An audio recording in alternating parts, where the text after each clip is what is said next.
Bonjour à toutes et à tous. À moins de vivre dans une grotte, vous ne pouvez pas échapper au phénomène Euro 2016 qui se joue sur notre territoire. C'est donc sans surprise qu'aujourd'hui nous allons parler de foot et de jeux vidéo, puisque c'est le thème de mes vidéos. Enfin bref, au jour d'aujourd'hui, si on vous dit football et jeux vidéo, vous pensez soit comme une moitié de la population à FIFA, la série d'Electronic Arts, soit, comme l'autre moitié, à PES, la série de Konami. Et pourtant, dans un temps que les moins de 20 ans ne peuvent pas connaître, il existait d'autres jeux. Et c'est justement le sujet des petits tests qu'on va vous proposer, puisqu'il s'agit d'une compilation de jeux de foot sur console 16 bits. Et tout seigneur, tout honneur, nous allons commencer avec la Mega Drive et World Cup Italia 90. World Cup Italia 90, édité et développé par Sega en 1990, et mon dieu, qu'est-ce que c'est? Je vous le remets plus fort. Ah oui, effectivement, ça donne envie. Vous imaginez ce bruit dans une scène très connu? Luc, je suis ton père. On enchaîne. World Cup Italia 90 vous propose deux modes de jeu, World Cup et Test Match. Voici la carte des pays que l'on peut sélectionner, tous présents lors de la Coupe du Monde 90.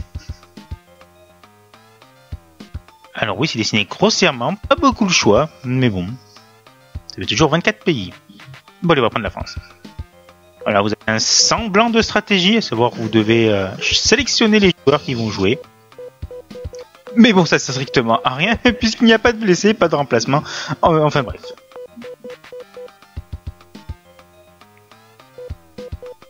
Allez, on va choisir l'adversaire. Ouais, ça ira. Et c'est parti!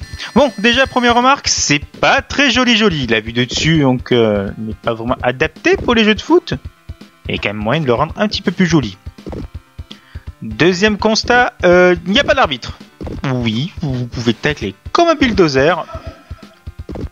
L'arbitre ne sifflera pas, ne bronchera pas. On va parler un petit peu des contrôles. Alors théoriquement, il existe un bouton pour tirer, un bouton pour passer et un bouton pour faire des passes en lobe. Seul ce dernier est très efficace, puisque je n'arrive pas à faire de passes, tout simplement. Et les tirs, c'est dès qu'on arrive à la surface.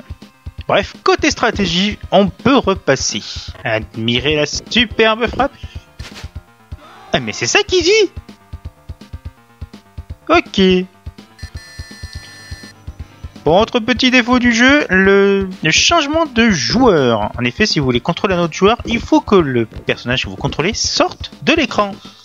Oui, c'est totalement con, mais bon, que voulez-vous? Les prémices des jeux de foot regorgent de ce genre d'handicap.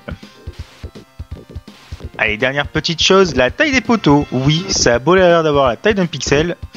Ils ont l'air beaucoup plus larges que ce qui est affiché.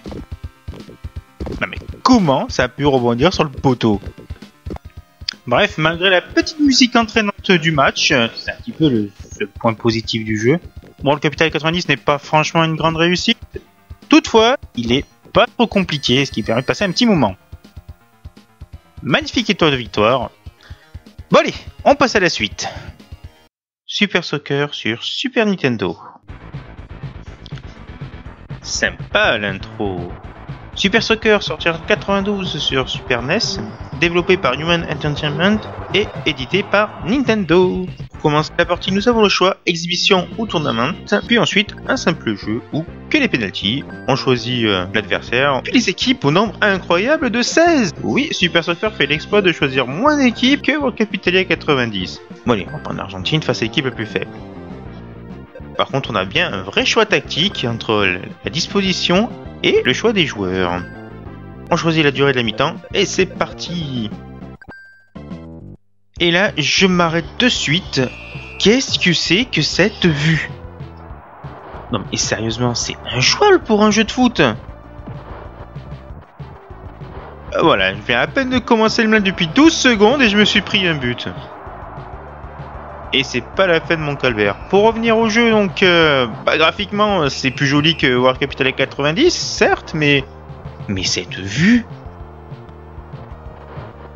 Alors les contrôles sont extrêmement compliqués. Bah, ils en profitent à fond puisque la manette de Super NES a quand même 6 boutons d'origine.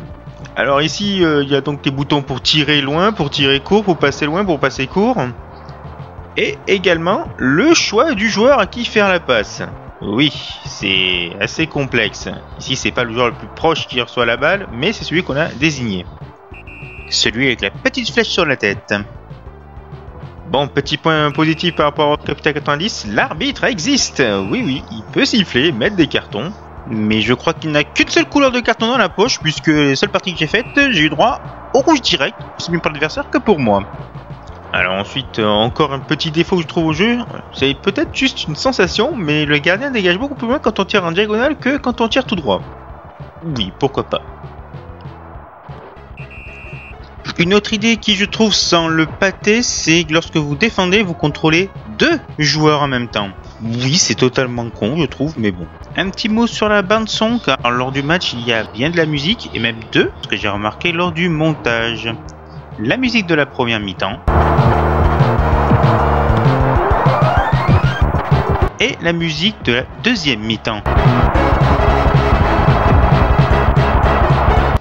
Bon, comme vous connaissez ma conscience professionnelle, en fait, chaque musique correspond au thème de chaque équipe.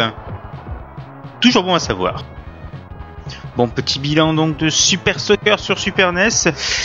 Ben non. Pour faire très simple, non. La vue est absolument ignoble à jouer, les contrôles trop compliqués, nombre d'équipes trop limité également. Et j'ai pas encore essayé le mode compétition, mais bon, vu les branlées que je me prends, je vais peut-être m'arrêter là. Car oui, si vous l'avez pas compris, l'Argentine c'est moi. Et j'ai perdu. Allez, je suivant. Toujours sur Super Nintendo, nous passons à Dino Dini's Soccer. Et non, contrairement aux apparences, Dino Dini n'est pas un footballeur italien, mais un développeur de simulation de jeux de football. Anglais, en plus. Bon, passons au jeu. Dino Dini's Soccer, donc, édité par Virgin Interactive et développé par Eurocom. Sorti en 1994. Donc on peut choisir la langue, avec un menu assez détaillé, énormément de compétitions possibles. On va faire juste un amical. Et là nous avons un choix important d'équipe, non négligeable. D'ailleurs on va en faire un match un petit peu exotique. On choisit le maillot. Et on commence le match. Bon, les premières impressions, c'est assez joli et assez bien détaillé. La vue aussi est assez jouable, une vue de dessus, mais pas trop. Pour l'instant, que de bons points. On attaque les contrôles du jeu, là aussi, chaque touche a son utilité. Passe courte, passe longue, tir court et tir long. Alors si c'est mieux réalisé que dans Super Soccer, la difficulté est toujours d'atteindre le joueur en des passes.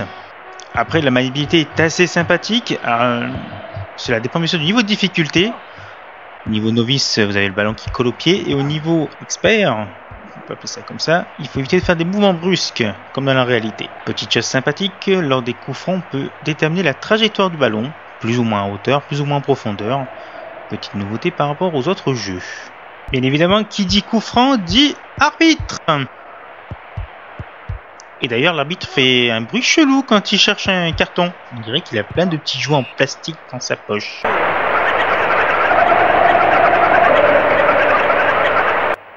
Autre idée originale de Dino Dini's Soccer, le type de terrain.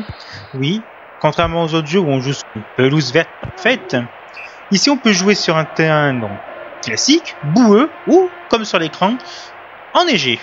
Oui, le blanc sur le sol, c'est pas du ciment, c'est pas de la moquette, c'est bien de la neige. Pour conclure ce Dino Dini's Soccer, c'est quand même un bon titre, pas facile d'accès, mais assez bon dans l'ensemble. La vue est assez sympa, les passes c'est quoique difficile à atteindre, sont plus maniables que dans Super Soccer, et même si la prise en main est assez difficile de premier abord, avec le temps, on peut s'amuser sur ce jeu. Voilà, donc la petite compilation de jeux de foot sur 16 bits est terminée. Pour faire le bilan, c'est tout simple. Tous les jours, des problèmes de passe, notamment Super Soccer. Je crois que c'est le pire, honnêtement, car j'y ai trouvé très peu de qualité par rapport aux deux autres. World Capital 90 n'est pas très joli, mais il n'est pas trop difficile d'accès, surtout quand on a la méthode des passes lobées. Et Dino Dini, s'il est plus compliqué, est assez joli, très complet en termes de jeu, et mine de rien, assez plaisant une fois qu'on a compris le système du jeu. Bon, j'espère que cette vidéo vous a plu. N'oubliez pas de vous abonner à notre toute nouvelle chaîne YouTube. Et oui, jeux vidéo en tous états, comme le groupe Facebook. Sur ce, je vous souhaite une bonne journée et bon jeu. Salut!